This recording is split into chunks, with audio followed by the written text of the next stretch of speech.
Bom, salve galera. Eu não costumo ficar fazendo vídeo para o que eu vou fazer agora, mas é isso aí. Galera, também, né? Domingo, final de semana do dia 25 de julho. Então, para quem não sabe, foi o Dia Internacional da Mulher Latina, Mulher Negra Latino-Caribenha, hoje, dia 26 de julho, dia da orixá, da qual o mundo foi moldado a partir dos seus ensinamentos e seu barro. Então, assim, existe uma responsabilidade. Eu estava aqui estudando, assim, eu estava montando a apresentação que eu tenho para Python Sudeste daqui a pouco, que é a comunidade Python. É um evento de comunidade da galera de tecnologia que programa em Python, ou que tem afinidade, ou que gosta. Também estava na Flip, foi onde a galera me avisou que tinha acontecido, e hoje o jornal o Globo, comemoração de alguma coisa aí, liberou os 101 pessoas que eles consideram que pensam o futuro do Brasil.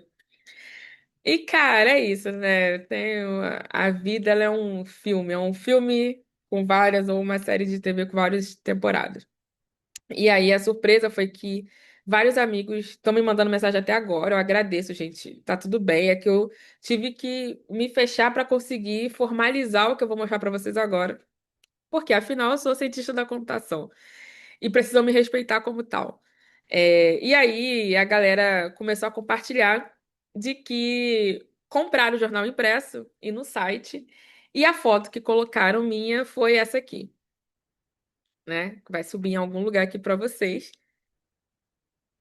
Ganhei o jornal de presente, a amiga comprou, me deu de presente, falou, cara, a gente tá achando um absurdo, assim, é o seu trabalho com imagens, inteligência artificial, algoritmos, toda essa questão que você defendeu na dissertação de epistemicídio computacional. Falei com a repórter que me entrevistou para poder chegar só aos editores, foi aonde trocou no site. Mas, cara, existe uma responsabilidade em termos de pesquisa, que é o que eu vou compartilhar com vocês, e por isso que eu demorei um pouco a. Precisava dar uma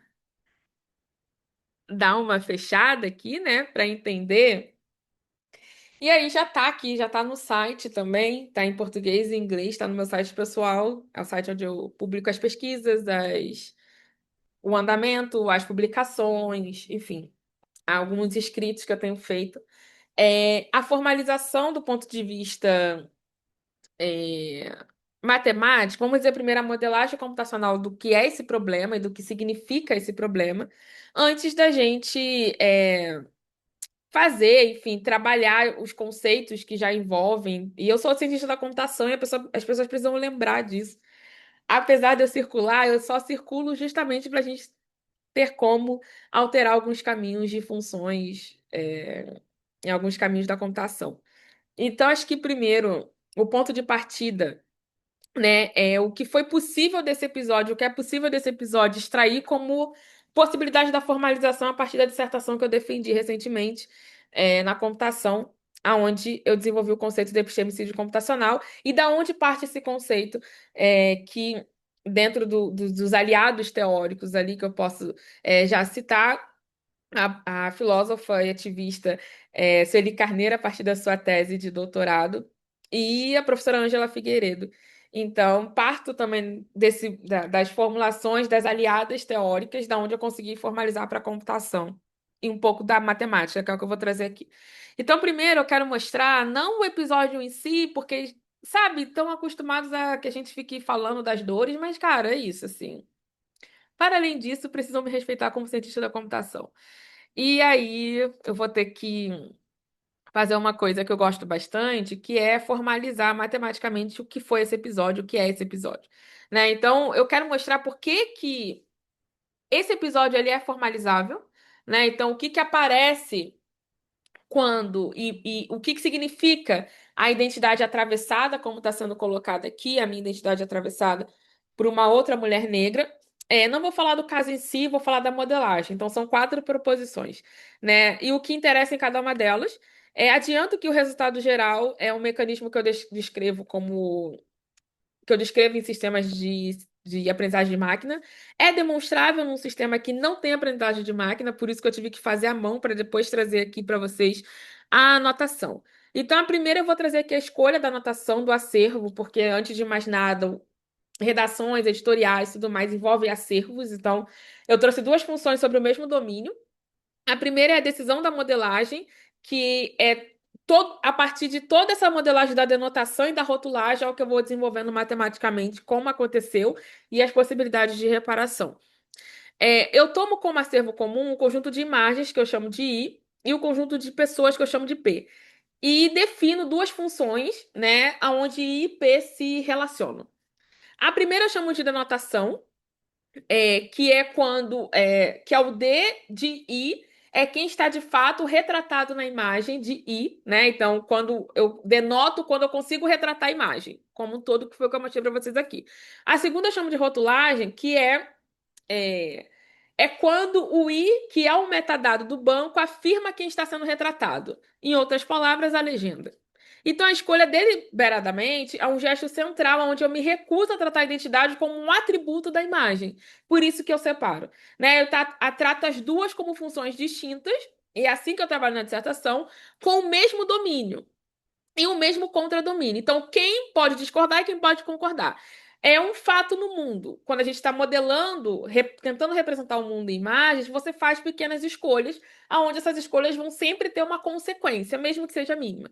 Então, sempre vai ser reproduzido por alguém. As imagens, elas sempre são reproduzidas por alguém, assim como as escolhas, a rotulagem. Então, sempre tem alguém envolvido. E é por isso que rende, é por isso que circula. E aí, eu vou tratando a parte de bancos de dados como esse conjunto de pares, né? Só que esse conjunto de pares, ele não está sendo materializado em lugar nenhum ainda.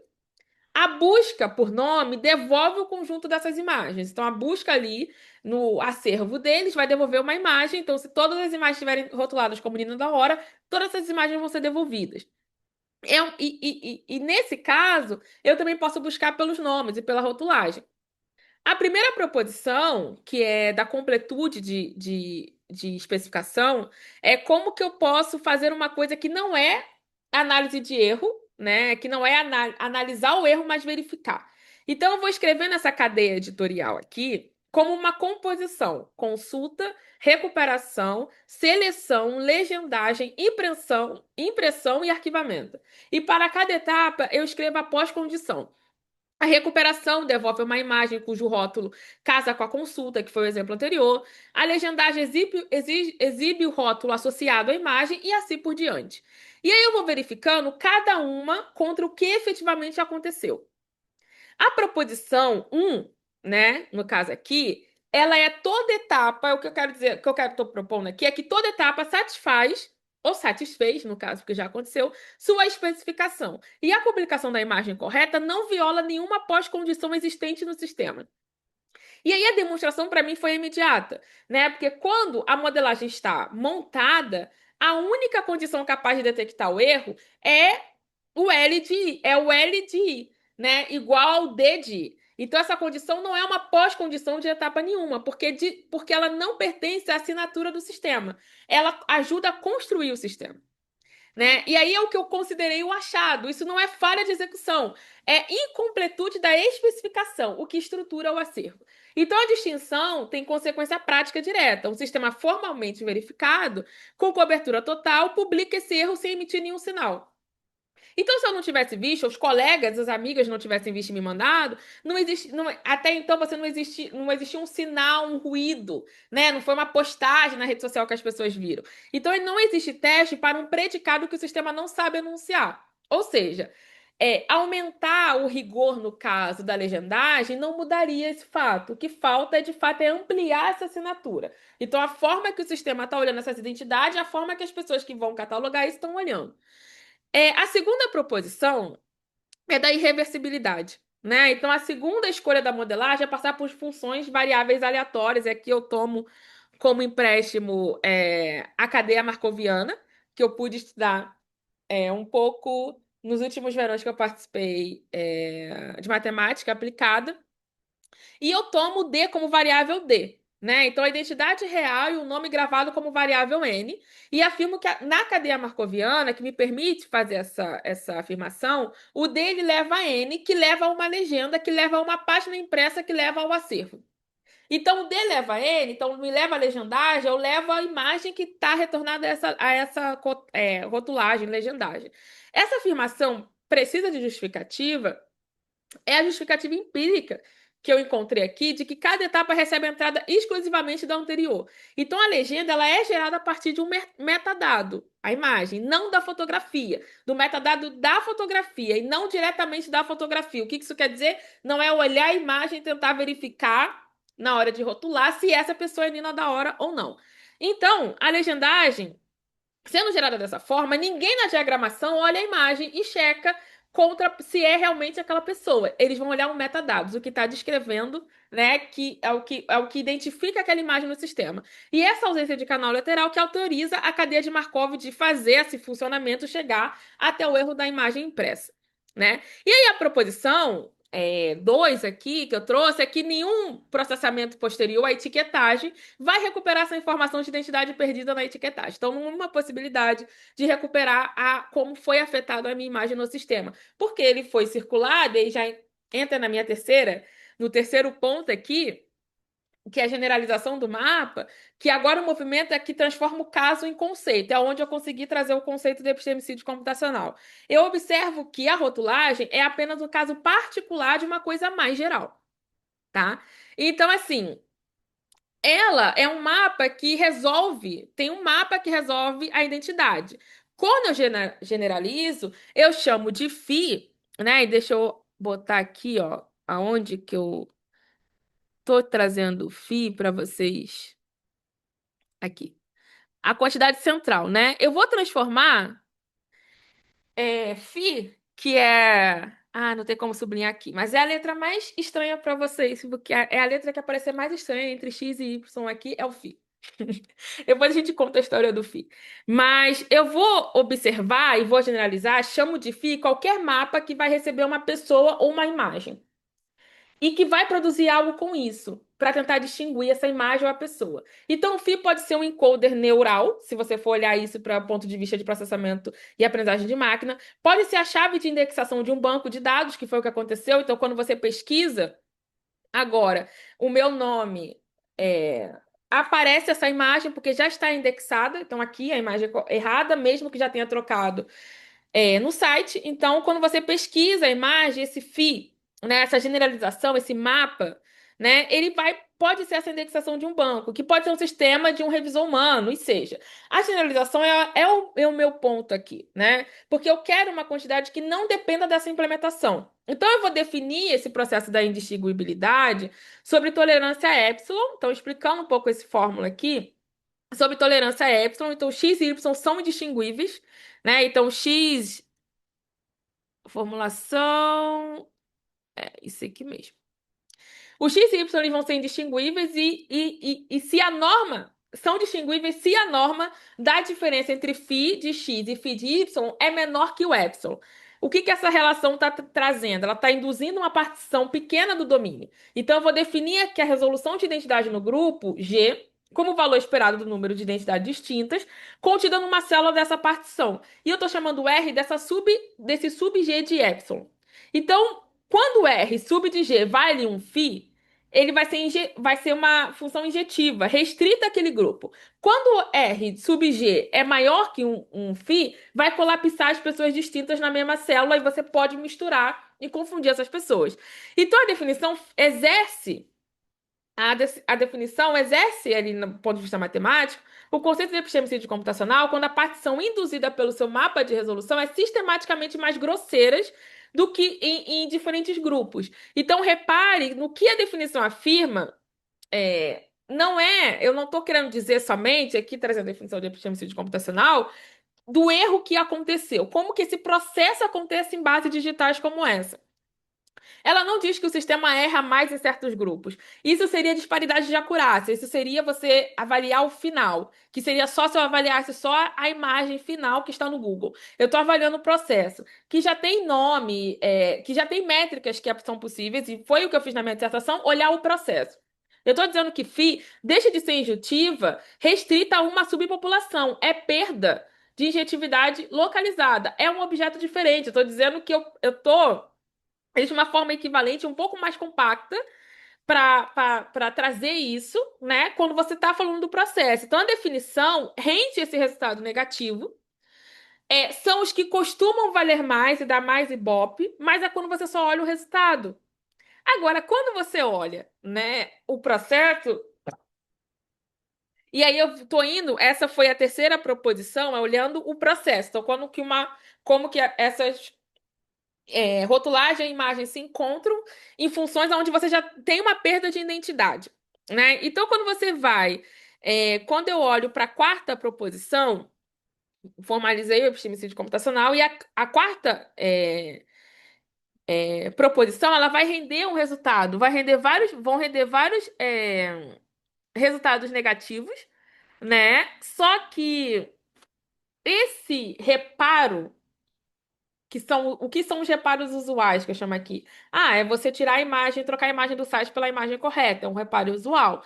Só que no transporte ótimo, eu construí um mapa aqui, peguei isso também do verão, que eu fiz no IMPA, então tem um mapa T, né? Esqueci de falar, o verão que eu fiz foi no IMPA, então foi onde eu pude trabalhar mais o conceito de transporte ótimo como cientista da computação, não tão no formalismo matemático, mas estudando de lá para cá, eu nesse caso, o mapa T tal que o push forward, então assim, a medida do grupo pelo esse mapa coincide com uma medida de referência. Então é o que faz tentar equalizar a distribuição de score. Então eu trocar a imagem, né? Eu estou tentando equalizar para que diminua que na indexação que foi feita, diminua a frequência que a imagem errada possa aparecer.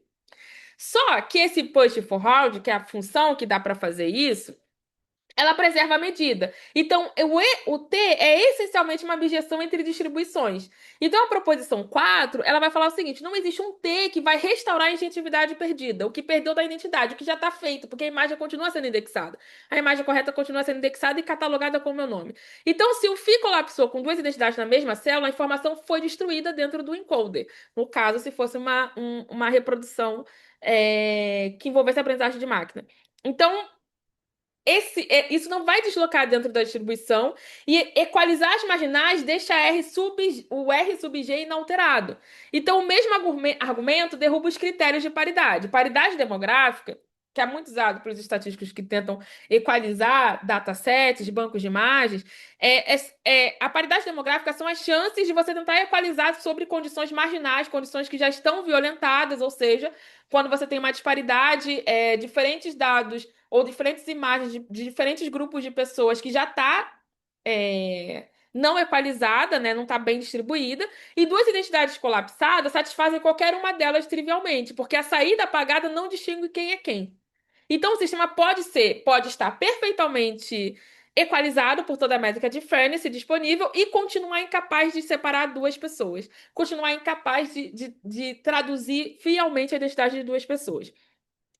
Então, o modelo que eu chamo aqui, aqui já tem um glossário, tem os trabalhos, tem aqui bastante referência, né? Então, em termos usuais, por isso que só tirar a imagem do site não funciona. Já está circulando, como eu mostrei para vocês, o print do impresso, já circulou. Então, o que eu estou tratando ainda como hipótese nesse sentido é como que os erros de identificação eles são gerados e depois filtrados. E aí eu escrevi essa probabilidade do erro publicado de forma condicional. Só que a captura ocorre quando a similaridade percebida embaixo do limiar do revisor e, portanto, sempre vai depender de um R sub G na camada de percepção, né? Que eu chamo de camada perceptual. E aqui é o que importa a evidência externa. O efeito é, de outra, de outra variável de demarcadores sociais e reconhecimento facial humano, por exemplo, é um dos achados mais replicados na psicologia experimental, na estatística, porque você só tem uma meta-análise ali, né? Você analisa o resultado. E isso é exatamente o que eu estou tentando deslocar para analisar o processo. Então, assim, esse é importante retornar que cada proposição aqui, na proposição 4, proposição 2, proposição 3, proposição 1, tem um efeito desse processo que pode vir a ser uma escolha no futuro, quando for um artigo, quando for um livro, como desmembrar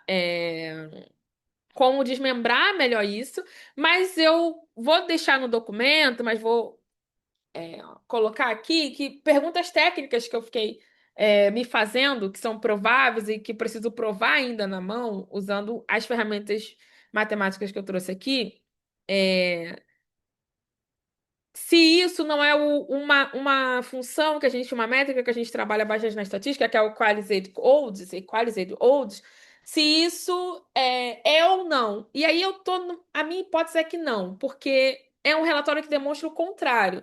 Eu tô, é- o equalized odds é uma condição sobre marginalidade de saída.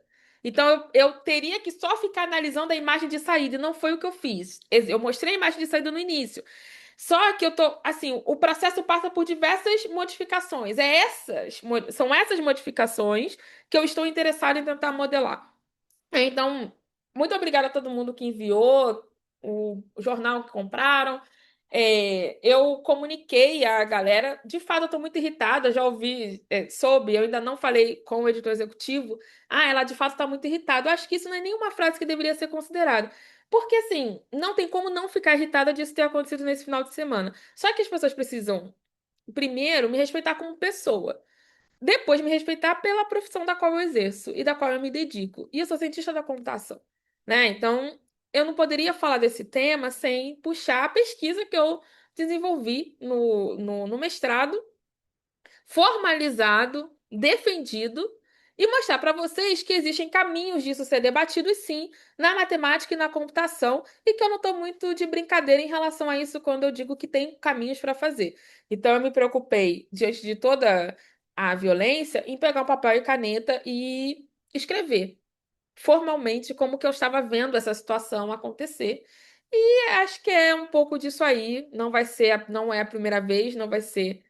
é, não é a primeira vez, não vai ser a última, não é exclusividade minha. Só o que eu posso fazer dentro do que eu estudo é mostrar para vocês que há caminhos e formalizações na matemática e que, enfim, tem caminho sim de estudar isso e pesquisar sobre isso. E espero que agora o Jornal Globo conheça, saiba sobretudo o que me move. Apesar da raiva, que foi o que me moveu nesse sentido, canalizar ela dentro da pesquisa tem sido um ponto muito importante. É isso, galera. Eu vou agora me dedicar à palestra que eu tenho que dar daqui a pouco na Python Sudeste, que aí lá a gente vai abrir um pouco essas caixinhas e mostrar como que tudo isso se desenvolve e os caminhos possíveis de reparação e de novidade, né? Eu tive que parar aqui para fazer essa análise é, e essa formalização matemática, mas tem caminhos aí, outros caminhos tantos, que em comunidade nós estamos conseguindo construir. Valeu!